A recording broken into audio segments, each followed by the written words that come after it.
choisir, vu que les frontières de l'Empire ottoman ont beaucoup évolué. En 1922, au moment de la chute de la dynastie ottomane, les frontières de la Turquie étaient identiques à celles d'aujourd'hui. Juste avant la Première Guerre mondiale, la Turquie possédait pratiquement tout le Moyen-Orient, sauf l'Iran, l'Égypte et quelques colonies britanniques. Avant la guerre russo-turque de 1877, la Turquie possédait une grosse partie de l'Europe qu'on appelait la Roumélie, Chypre, l'Égypte, la Libye et la Tunisie. Du coup, je vais à peu près me baser sur ça, mais je vais simplifier les frontières afin de faciliter mes calculs.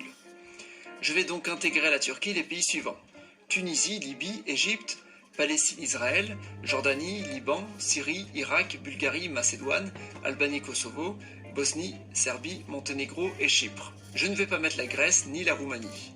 Cependant, en plus de tous ces territoires, je vais en rajouter un autre, le Hedjaz, qui appartient à l'Arabie Saoudite. Mais l'Arabie Saoudite continuera d'exister. Donc déjà, un grand territoire comme celui-ci, il faut le réadministrer, et les frontières intérieures actuelles ne correspondent pas du tout à celles ottomanes. Du coup, cet empire, on peut le subdiviser en plusieurs grandes régions ethniques.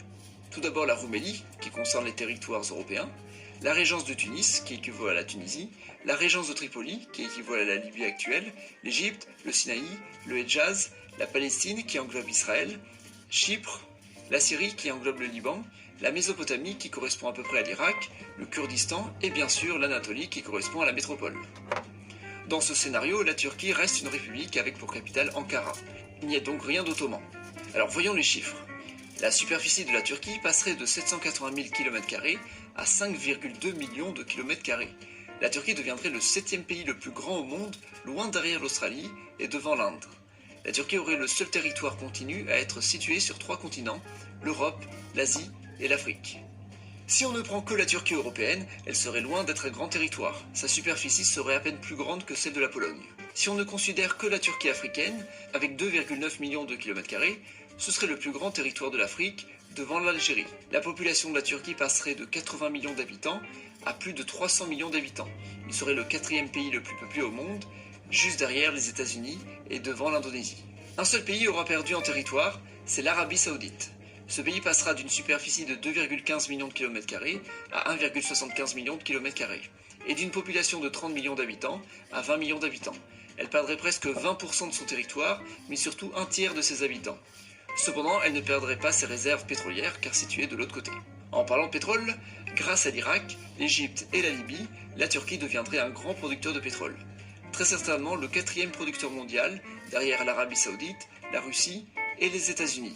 Il serait juste devant la Chine et le Canada. Le PIB de la Turquie passerait de 850 milliards de dollars à 2200 milliards de dollars selon les chiffres de 2016. La Turquie dépasserait l'Italie et se hisserait à la 8e place derrière l'Inde. L'Arabie Saoudite, quant à elle, perdrait une petite part de son PIB. La Turquie, devenue un grand empire, bénéficiera de places stratégiques. Déjà, elle contrôle le détroit du Bosphore, mais en plus, elle contrôlera le canal de Suez. Un pays comme la Russie serait doublement embêté par cette hégémonie turque. Un pays comme la Grèce n'aurait plus qu'un seul voisin, isolé du reste de l'Europe par la Turquie. Il ne sera cependant pas facile pour la Turquie de gérer un pays aussi grand, déjà parce que le pays sera très varié ethniquement. Les Turcs ne représenteraient que 25% de la population. Pire, les Arabes seraient encore plus nombreux, ils formeraient presque 200 millions d'habitants, soit 65% de la population.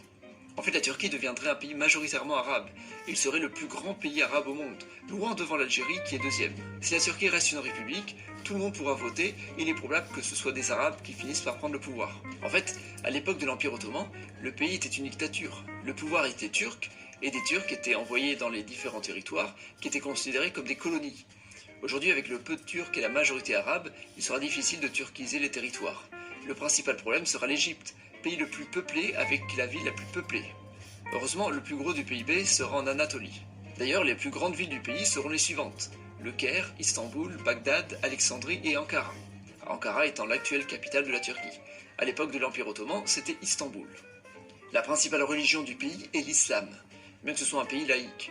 D'ailleurs, l'islam fut un outil important pour l'Empire ottoman. Il était censé unir les peuples turcs et arabes, mais ça n'a pas vraiment marché. Et les révoltes indépendantistes arabes ont eu lieu. En tout cas, presque la totalité de la population du pays est musulmane. La Turquie deviendrait le plus grand pays musulman au monde, devant l'Indonésie.